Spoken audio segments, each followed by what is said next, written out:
Hi there, welcome to The Salted Pepper, where we cook for real life, using real food, and we keep it real simple. And today we're gonna make a simple but delicious and grown-up macaroni and cheese.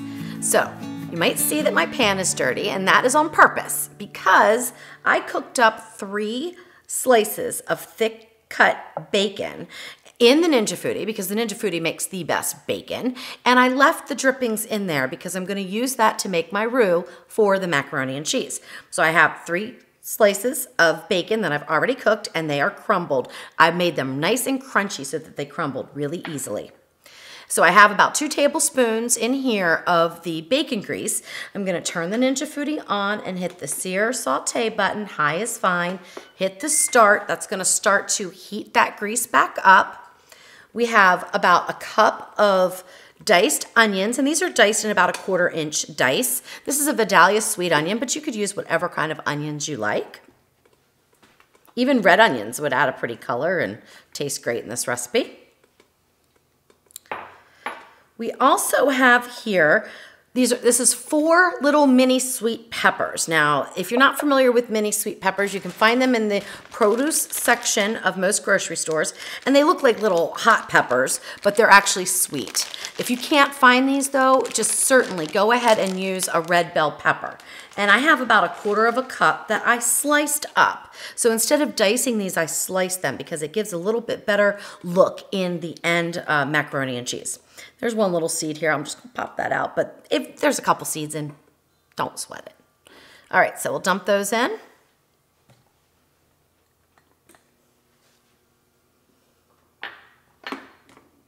And then what I'm gonna do here is let these saute for about a minute or 2, and then we'll add in some flour because we're gonna thicken that grease with the flour. We're kind of making sort of like a roux, and we're gonna cook that for about 2 to 3 minutes. Now, one thing I'm gonna do while I'm sauteing these vegetables is get the bacon bits off the bottom here, because those can lead to the water notice in the Ninja Foodi, even if you have plenty of water. So I'm just gonna take my little scoop and spread, which I love because it has 2 different ends to it, and I just absolutely love it. And I'm just gonna kind of scrape these off as the pan is heating up. Even some places on the side here where it dripped, I'm just gonna scrape a little bit, although I don't think that's gonna cause any issues if it just stays there.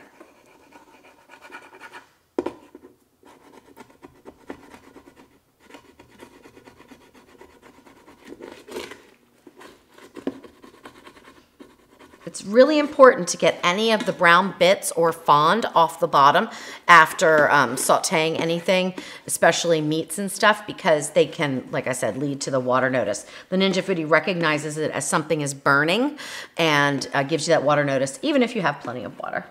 So it's a very important step. That looks good. The pan's starting to heat up.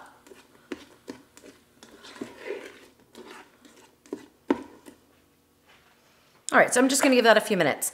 Now, I have made macaroni and cheese probably about 25 times in the Ninja Foodi. Well, that might be a little exaggeration, but I feel like it. The first one I made was from the cookbook. Not so much, didn't like it, not a fan at all. As many people that I've seen in various Facebook groups, they all say the same thing. It was kind of a weird recipe. It didn't turn out for me, that's for sure. Some people like it, great, no problems. Then I tried a simple, just a plain, cheddar macaroni and cheese, and I just really wasn't happy with it. I also tried a baked macaroni and cheese, and I really wasn't happy with that either. I kind of like a creamy macaroni and cheese, but I know a lot of you like the baked, thicker kind, so I wanted to come up with a recipe that was sort of right there in the middle, and I think I have it down pat now with this one, and trust me, this one is fancy. I mean fancy. Now, if you don't want to get as fancy as I'm getting here, no problems. You can use any type of cheese that you like, and you can follow the same basic principles and timing of this recipe and just substitute in the ingredients that you want to use. All right, so this is starting to sizzle, so I'm going to give it a little quick stir here, and then I'm going to add in my flour. Now, what I want to do is have all the grease from the bacon combined with flour to make sort of like a roux. And then we're gonna pull it out of the pot in order to pressure cook the pasta. Now, seasoning-wise, we have a ton of cheese. Cheese is salty. We have bacon. Bacon is salty. So I'm gonna be very careful with the amount of salt I add. In fact, you could skip this altogether if you wanted to, but I'm just gonna add 1/4 teaspoon of sea salt, that's all, just to give these vegetables a little flavor on their own. Because you know me, if you've watched my videos, that I like to layer seasonings. I think it's extremely important. All right. Now we just cook this for about 2 to 3 minutes. You want to give the flour time to cook so that it doesn't taste like flour in your end macaroni and cheese. So you definitely want to cook this for about 2 to 3 minutes. And stir frequently so it doesn't stick to the bottom. And if you need to bump your heat down, certainly bump your heat down, which I think I'm about to do. So I'm just going to bump my heat down to, probably I'm going to go to medium. Yep, that sounds good. Okay, and I'm just gonna scrape all this off. Now, if you thought your mixture was too dry, which mine does not look like it's too dry at all, I would add in a little bit of butter. If you don't wanna use the bacon in your macaroni and cheese, you wanna keep it more vegetarian, then just use 2 tablespoons of butter in place of the bacon grease. All right, that looks good. Okay, so now what I'm gonna do here is go ahead and get this out into this bowl here. So I'm just gonna scoop it out. And then we will deglaze the hot pan. So don't turn your Ninja Foodi off right now. You might want to do that because you think, oh no, it's gonna burn to the bottom. No, keep the pan hot. Keep it hot so that it will deglaze easier for you. There's a little bit left in there. Do not worry about it. It's not gonna cause any issues. We just don't want this whole amount in there or the sauce will become too thick. So what I have here is 1 cup of chicken stock. And as I pour that in, I'm gonna scrape around just to get anything that's on the bottom loosened.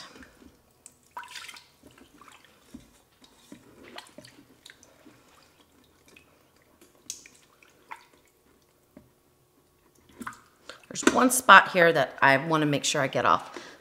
There we go. This tool is wonderful because it does give you a little bit more pressure on the bottom than say a scraper here, but it won't scratch the bottom of the pot. So I love using it. All right, that looks great. Okay, now for the rest of the liquid, I have 1/2 cup of white wine. Now you could use all chicken stock, you could use all wine, you could use water, you could use vegetable stock, whatever you prefer, as long as you have 1.5 cups of a thin liquid. And that's the reason why we're not leaving this in, because if the liquid, the thin liquid that we put in the pot, combined with this flour and grease mixture, it will thicken and then it will impede our process to come up to pressure, and we don't want that. Okay, so I have 8 ounces of penne pasta. Now, I've decided to keep this as 8 ounces. I thought about doubling it because I know a lot of you are gonna want to double the recipe, and I understand that completely. And I think it's gonna be fine to just double it, double all the ingredients, and it should be absolutely fine. I decided to keep it at 8 ounces because honestly, I would rather make it again than reheat it over and over again. I just think macaroni and cheese is just one of those things that is better served fresh and not reheated, you know, even more than once. Although I do have a batch of this in the refrigerator and I reheated it the other night and it was fantastic because it is super, super creamy. All right, so now we have all of our ingredients in except for my fancy secret ingredient, which is dried mission figs. Are you excited yet? I know, it's kind of crazy, isn't it? Figs and macaroni and cheese. Trust me, it's wonderful. Now, if you don't like figs, don't add them in. Sun-dried tomatoes would also be great in this recipe, or you could leave them out. No big deal. But I think if you try the figs, you will find that the sweetness of the figs balances perfectly with the sharpness of the cheeses that we're gonna use and that saltiness of the bacon. It's gonna be delicious. All right, so we're gonna put our pressure lid on. See how it flashes lid? That's because the Ninja Foodi is telling me that, wait a minute, you can't sear saute with the pressure lid on. You need to take that back off. So anyway, we will just stop it for now.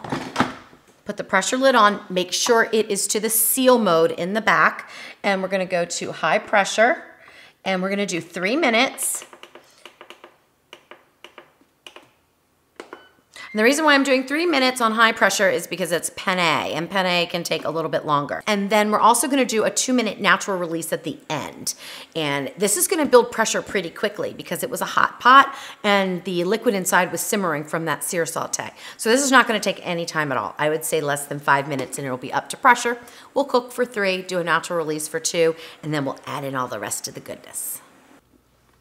So the pot came to pressure, I mean, literally within a few minutes. It didn't even take 5 minutes.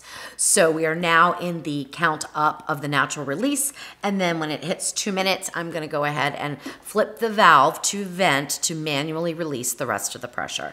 And that can take a minute or 2, depending on how much steam is built up in there. So, you know, we never know how long that takes. Sometimes it's taken 3 or 4 minutes, but probably not for the macaroni and cheese. All right, so we're at 2 minutes. Let's flip to vent.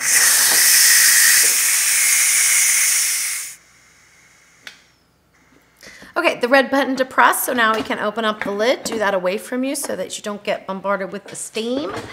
And you can see here that the figs plumped up some because they were dried and now they're full of moisture. So just give this a stir around. Don't worry if the noodles are a little underdone at this point. That will make no difference because they're gonna continue to cook a little bit. So the next thing I'm gonna add in is a 1/2 cup of half and half. Now you could use whole milk, skim milk, heavy cream, whichever you prefer.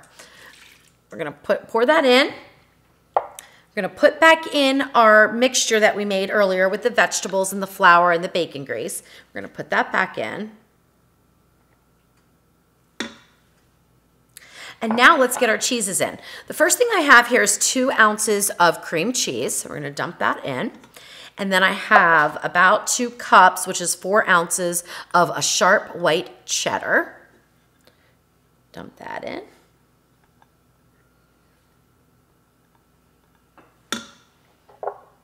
I have about a cup, which is 1.5 ounces of Asiago cheese, which, oh, I just love that. If you haven't tried that cheese, it is so fantastic. It's not a snacking cheese, though. It's very sharp. And then I have a little under a cup of smoked Gouda. This is 2 ounces of smoked Gouda. You could use smoked Swiss if you can't find the smoked Gouda. And again, you can customize this to whatever cheeses that you like. Now let's give it a stir. If you wanted it a little more creamy after all the cheese melts, you can add a little bit more half and half or heavy cream.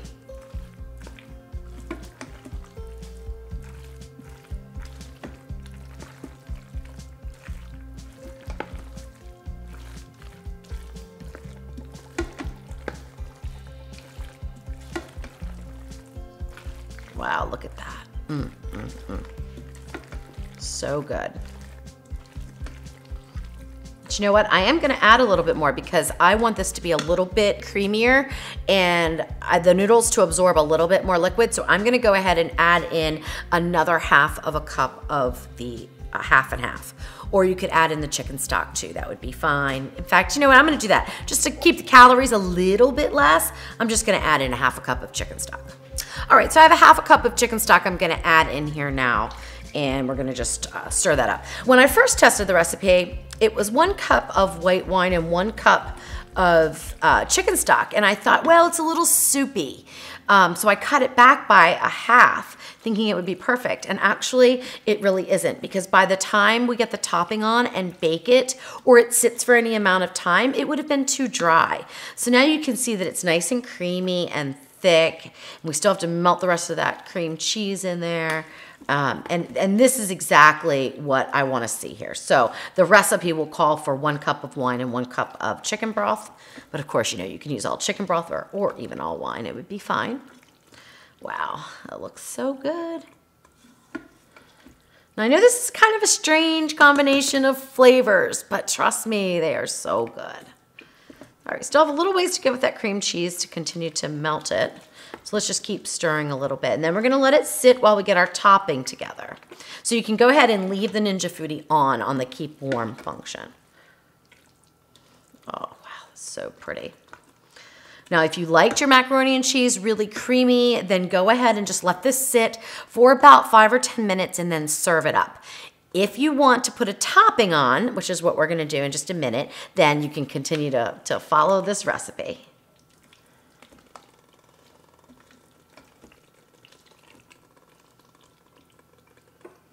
The other thing you could do is you could add in your bacon now if you wanted. So if you wanted to skip the topping, you could add in your bacon and stir that in and then serve it. The reason why I decided not to put the bacon in is because it's gonna soften up as it's in the macaroni and cheese mixture. And I like crunchy bacon, so I'm putting mine on top in the topping. All right, that looks good. So I'm just gonna let that sit for a minute. Everything is blended in. And let's just move this stuff over here and get our toppings. So what I have in this bowl here is 1 cup of panko. Now you could use breadcrumbs if you'd like, but I chose panko because it's just got a little bit more texture to it and I just really enjoy it. And then I have about a cup. This is 1.5 ounces of Parmesan cheese that has been grated. And then we'll put in our 3 pieces of bacon. I want to make sure we get all that out. And we're just gonna sort of toss it around to mix it up.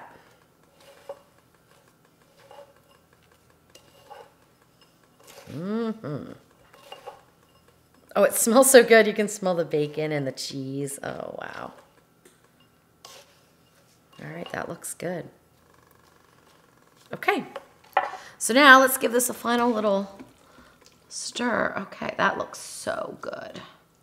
Like I said, you could easily double this recipe if you'd like. All right, so let's just put on our topping now. Just gonna sprinkle it around.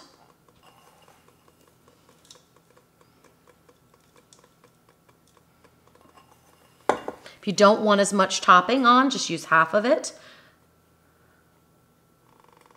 But I think that's good. I think that's gonna work good.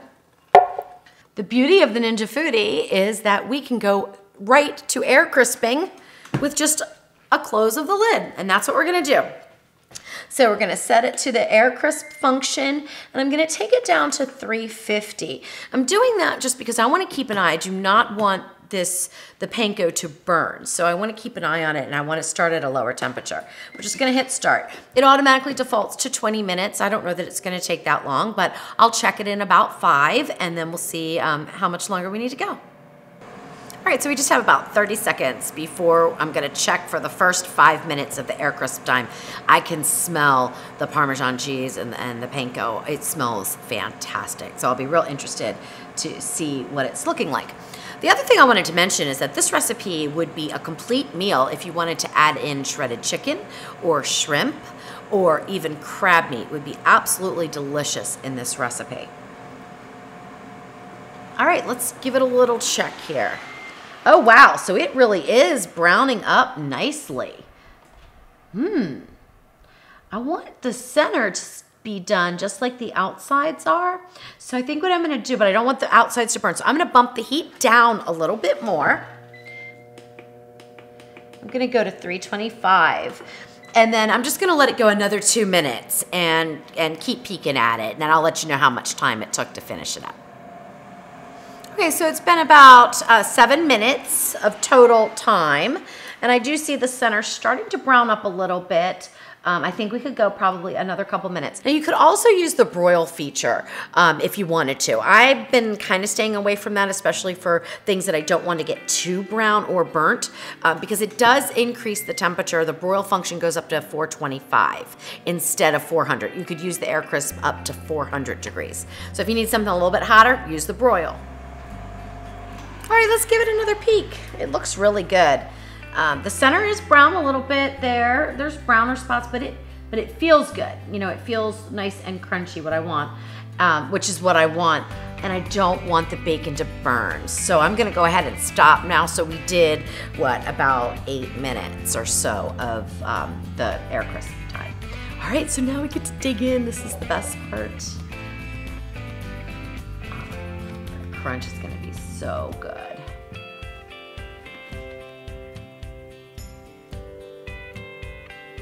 Oh, wow. And it is nice and creamy on the inside, which is what I really like. Look at that. Wow, that is so pretty. And this is just such this is such a fancy macaroni and cheese. So this would be great to serve any time, like a dinner party or anything. It really is bumped up, and the flavors are just so amazing. So let's give it a try. So I'm just gonna try a fig with the piece of the penne pasta. Unbelievable. The sharpness of the cheddar and the Asiago pairs perfectly with that fig. There's just a hint of sweetness. All right, let's get some of this topping. I could definitely devour this whole bowl. Mmm. Oh, wow. That is over the top good. I highly recommend the bacon. It is so fantastic. We got a little bit of this, the red pepper. You can kind of see the onions in there, and they add a nice flavor. Oh, wow.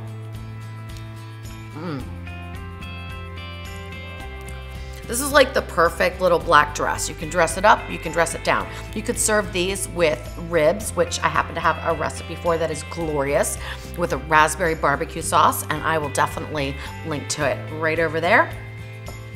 You are gonna love this macaroni and cheese. I'm telling you, it is so great. So be adventurous and give it a try.